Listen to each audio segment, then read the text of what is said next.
छठी मैया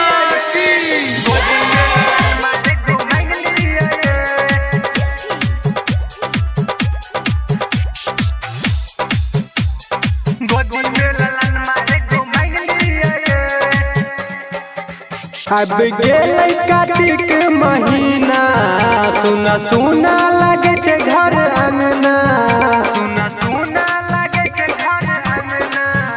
अब गेलै कार्तिक महीना, सुना सुना लगे छे घर अंगना। जल्दी भैया के बुलाबू, सुना अंगना सजाबू। जल्दी भैया के बुलाबू, सुना अंगना सजाबू। प्यारी साड़ी मंगा लिये, छठी माई के पूजा भौजी कलिए। गोदी में ललन माँ एगो मांग लिये, छठी माई के पूजा भौजी कलिए। गोदी में खिलौना एगो मांग लिये।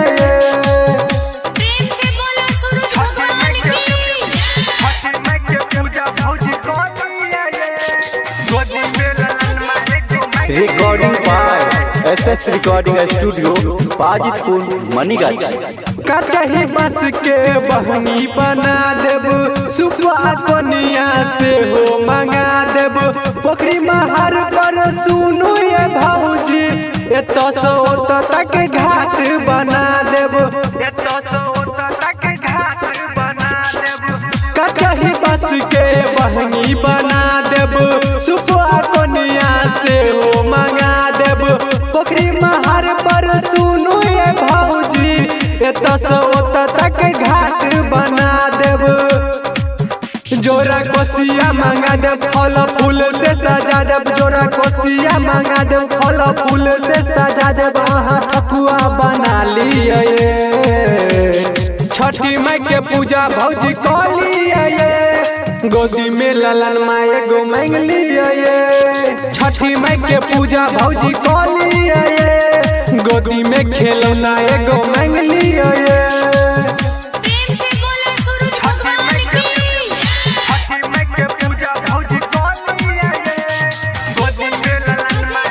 Recording by SS recording studio Pajipur Manigachh. भैया के मत पर दौरा उठेब, डीजे बाजा से हो लजेब। राम रंगीला के गाना बजा के, राइटर रोशन संगे सबके नचेब।